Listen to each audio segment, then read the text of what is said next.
Mesdames et messieurs, bonjour. Soyez les bienvenus pour cette nouvelle édition de notre journal de 15 heures au sommaire.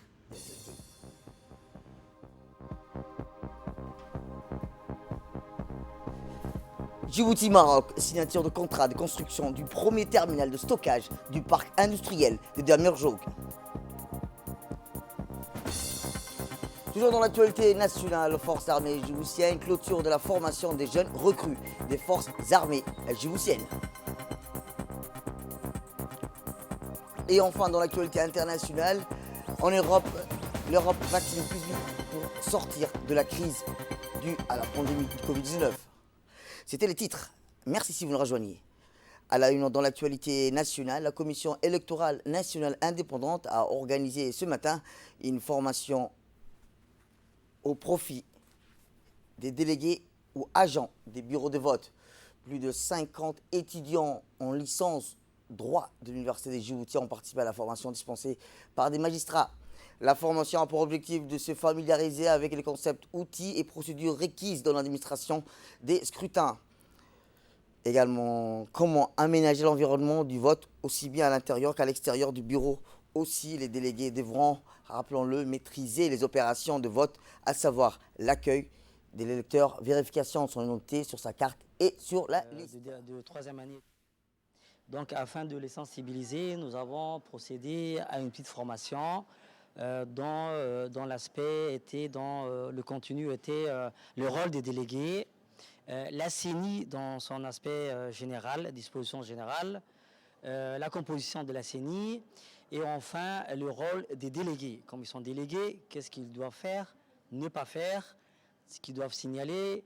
Donc nous transmettre tout problème au niveau des centres de bureaux, des centres de vote et de bureaux pour qu'on puisse enregistrer au niveau des... C'était dans le titre. Le président de l'autorité des ports et des zones franches, M. Aboubakar Omar Hadi, a signé hier matin avec le groupe Somejek, représenté par son PDG Roger Cheyoun, le contrat de construction du premier terminal de stockage du parc industriel de Demirjouk. Rappelons que ce projet est le premier de plusieurs autres terminaux de stockage de pétrole raffiné, mais aussi brut, aura une capacité de 150 000 mètres cubes. Dans sa première phase, il s'inscrit également dans le cadre du développement du complexe pétrochimique à Demirjouk composé de la jetée pétrolière, les raffineries et les zones de stockage. Au terme, il est prévu que le développement d'au moins 4 autres terminaux de stockage pour une capacité totale de plus de 750 000 mètres cubes serviront le transit des produits, mais également le commerce dans la région et le soûtage aux navires. A noter par ailleurs que le projet sera livré dans peu de temps, peu moins de 24 mois. Sans transition, le président de l'autorité des ports et des zones franches, M. Aboubakar Omar Hadi, a une réunion ce matin avec l'ambassadeur du Japon à Djibouti, M. Otsuka Umuyo, et l'ambassadeur de Djibouti au Japon, M. Areita Ahmed Ali. Cette rencontre s'inscrit naturellement dans le cadre des consultations régulières de l'ambassadeur avec le président de l'autorité des ports et des zones franches, afin de discuter sur les projets de grandes envergures dans des domaines pour le développement socio-économique de notre pays. Au cœur des échanges entre les deux parties, plusieurs questions d'intérêt commun ont été échangées dans les infrastructures portuaires, des zones franches, de l'énergie renouvelable à Djibouti, ainsi que les autres opportunités d'investissement des entreprises japonaises avec un fort potentiel économique et commercial. Écoutons-le.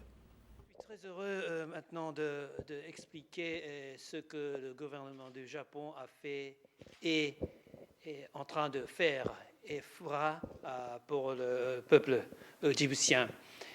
Et le gouvernement du Japon travaille toujours avec le peuple de Djibouti et depuis l'indépendance.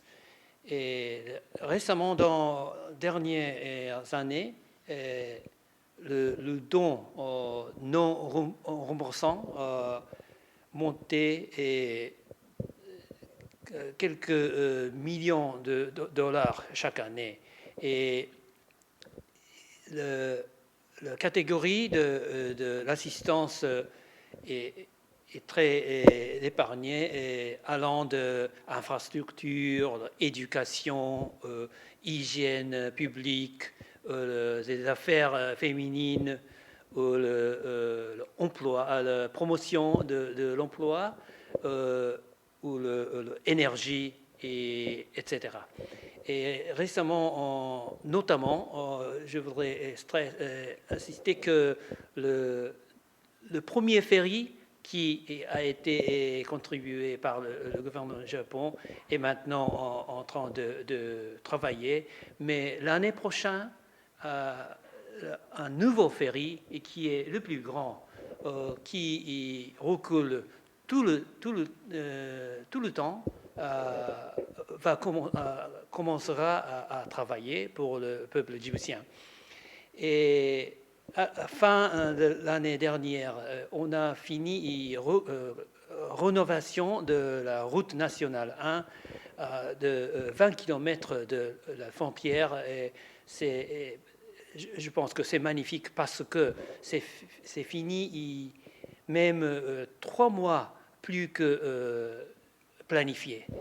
Et on a justement vient de commencer à construire l'école Nassib à Balbala.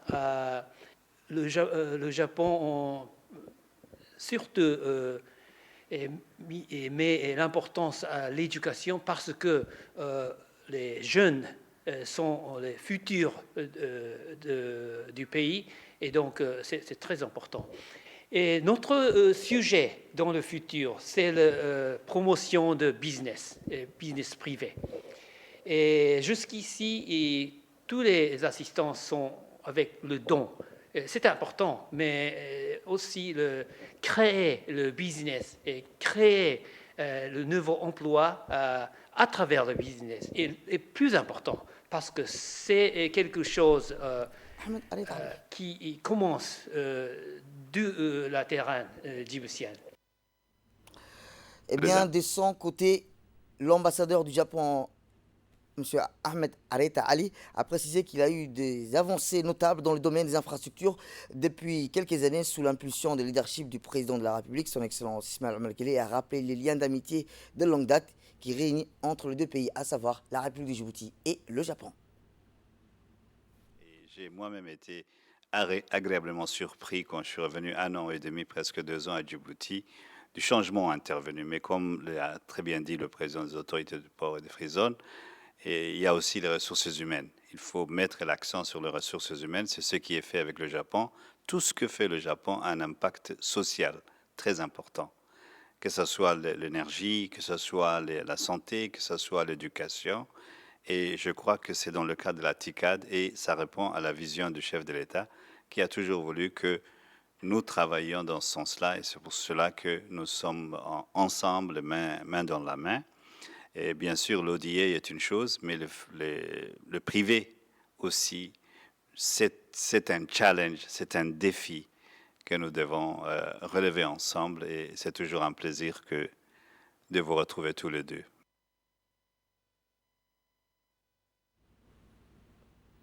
Eh bien, le président des autorités des ports et des zones franches, M. Aboubakar Omar Hadi, a mis l'accent sur l'importance qui revêt le projet de reconstruction du tronçon de la route numéro 1 allant de la frontière de Ralafi, financé par le Japon à travers l'Agence de développement international, la JICA. Le gouvernement du Japon a accordé beaucoup de support au peuple de Djibouti dans le secteur de développement, surtout dans le secteur du maritime.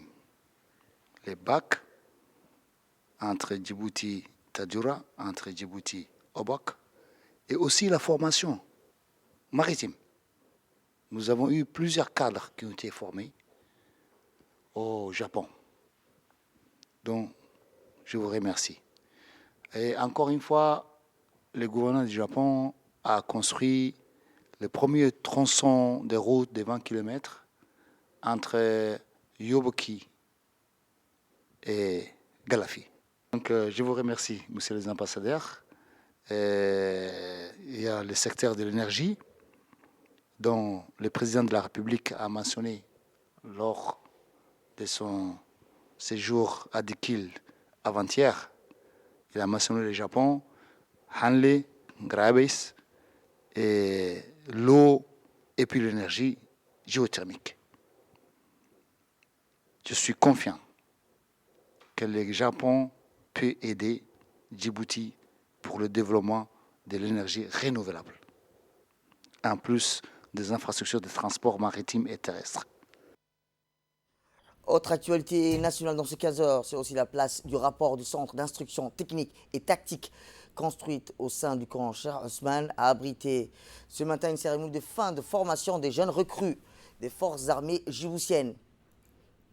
Rappelons que suite au recrutement des jeunes nationaux ayant rejoint les rangs des forces armées djiboutiennes, il s'est avéré crucial d'entamer leur formation militaire. Ainsi, sont plus de 200 stagiaires venus de différents corps et formations des forces armées djiboutiennes qui ont été répartis dans les différents centres de formation de la garnison de Djibouti pour débuter leur formation technique spécialisée. Au total, plus de 8 spécialités organisées dans un format centralisé comprenant entre autres la bureautique, l'administration, les transmissions, la conduite des véhicules, des formations spécifiques aux blindés telles que l'investigation et la boulangerie ont été à l'honneur ce jour. Présidé par le chef d'état-major général des armées, le général de corps d'armée, Zakaria Cheikh Ibrahim, cette cérémonie a vu la participation du chef d'état-major de la défense, le général de brigade Tahar Ali Mohamed, et des plus hauts responsables des forces armées djiboutiennes. Toujours dans les cadres de lutte contre la Covid-19, les gestes barrières ont été scrupuleusement respectés, à savoir le lavage des mains et l'entrée des bâtiments, le port obligatoire des masques et la distanciation sociale.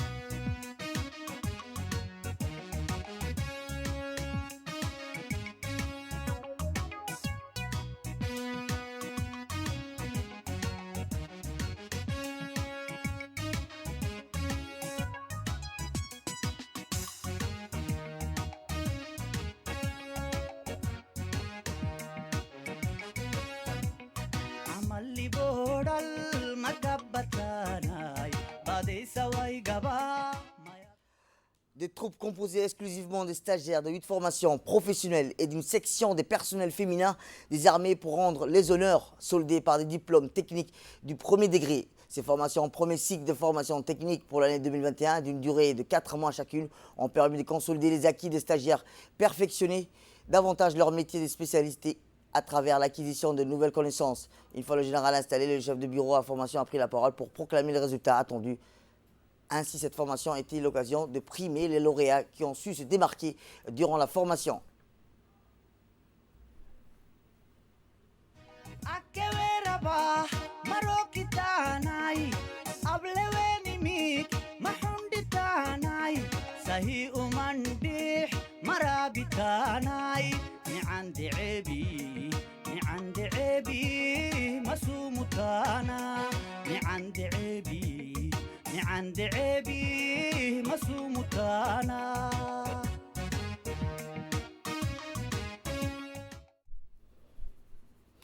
Il est à noter que ces différentes formations techniques spécialisées distinctes ont été toutes dispensées par les instructeurs militaires des forces armées djiboutiennes. L'excellent travail mené démontre le professionnalisme et le savoir-faire djiboutien. Au terme de la cérémonie, les stagiaires ont remercié le chef d'état-major des armées pour le soutien inconditionnel dont il fait preuve au quotidien afin d'avoir et de pérenniser une armée professionnelle, compétente, capable de faire face à tout défi. Autre actualité, dans le cadre de la lutte contre le commerce illicite, la douane djiboutienne a procédé hier matin à la saisie des produits non estampillés interceptés récemment par les soldats du bataillon d'intervention rapide BIR, basé à Al-Ounay. Composé de 30 cartons cigarettes de marque Royal, Benson ainsi que des produits pharmaceutiques et cosmétiques, la cargaison appartenant à des contrebandiers ont été découverts et saisis lors de la mission de routier effectuée dans des zones difficiles d'accès situées à quelques dizaines de kilomètres de la frontière avec la Somalie voisin. Le commandant du bataillon d'intervention rapide, le lieutenant-colonel Mahmoud Assoué, a remis la marchandise illicite à une équipe de responsables de la douane, notamment à M. Yahya Moussa Igué, chef de division de la douane. À cette occasion, le chef de la division de la douane M. Yahya Moussa Igea a souligné que la douane djiboutienne de la région, dans l'étroite collaboration avec les forces militaires et sécuritaires de notre pays, ne ménageront aucun effort pour lutter contre les marchandises illicites portant atteinte à l'économie de notre pays. M. Yahya Moussa Igea, chef de division, a félicité les soldats bataillons d'intervention rapide, malgré leur agenda très chargé, notamment en matière de formation pour des missions de maintien de la paix dans le pays de la région et les éléments du BIR à leur tête, le lieutenant-colonel Mahmoud Assoué, ne ménageront aucun effort pour les épauler dans la lutte contre les trafics des commerces illicites. Sport à présent, la finale du championnat de 3e division s'est tenue hier dans l'enceinte du stade municipal entre l'équipe Hadjidé et l'équipe de la Garde-Côte.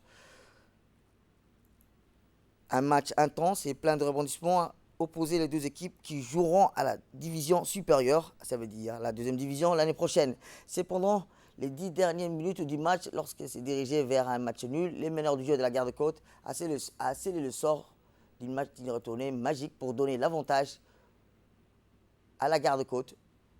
Plus tard, en termes d'une action bien construite, le numéro 10 a rendu le score. Plus aller a définitivement rendu à néant l'espoir de l'équipe de Hadjidé et revenir dans le match. Cette équipe est l'image de la Garde-Côte qui n'est partie de rien pour atteindre le sommet en un temps record. Il faut souligner également l'historique constitué à cette équipe qui a réalisé un exploit exceptionnel en remportant le championnat dès la première année de sa participation avec à la clé un tournoi sans défaite.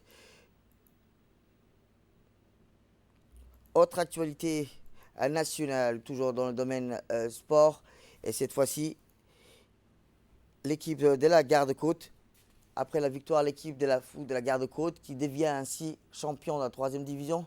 Une cérémonie de remise des trophées s'est déroulée dans l'enceinte du Centre technique national. La cérémonie de remise s'est déroulée en présence du président de la fédération de football, M. Suleiman Assouabri, et du commandant de la Garde-Côte, le colonel Omar Bourré, les responsables de l'équipe Hadjidé. Des coupes et médailles ont été remis aux joueurs et au staff des équipes de la Garde-Côte, championne de 3e division de l'équipe de Hadjidé. C'est dessous.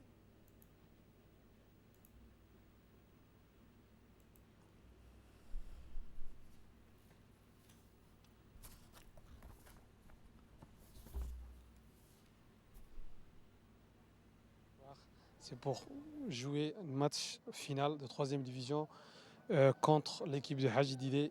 Je félicite l'équipe de Hadjidé qui a fait un grand effort. Et encore, je félicite chaleureusement l'équipe de la Garde-Côte qui ont battu, qui ont eu l'occasion de gagner cette finale et qui ont fait un grand pas tout au long de cette préparation de match. Ils ont bien préparé physiquement, moralement, et ils étaient bien organisés. Je félicite l'entraîneur de l'équipe, lui aussi qui a donné son temps à rester avec l'équipe, qui n'a pas pu rentrer chez lui pendant une semaine, stage bloqué au centre à Doralé, pour donner l'effort et le plus à son équipe. Donc je félicite le plus chaleureusement le colonel commandant des gardes-côtes qui est à côté de nous à tout moment, sans cesse, et qui a toujours la volonté de nous faire avancer toutes les équipes en parlant de football, le tennis à table, handball. Et dans l'actualité internationale, l'Éthiopie, l'Égypte et le Soudan ont repris dimanche à Kinshasa leurs négociations autour du méga barrage éthiopien sur le Nil Bleu.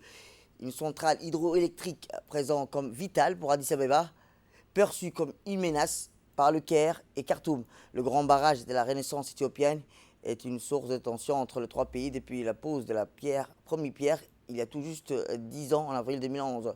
Le barrage est construit dans le nord-ouest de l'Éthiopie, près de la frontière avec le Soudan, sur le Nil Bleu, en bras du fleuve qui fait la jonction avec le Nil Blanc au nord de Khartoum, avant de poursuivre son cours vers l'Égypte. Le GERT pourrait devenir le plus grand barrage hydroélectrique d'Afrique avec une capacité annoncée de près de 6500 MW. C'est la fin de cette édition. Merci à vous de nous avoir suivis. Restez avec nous pour la suite de nos programmes télévisés.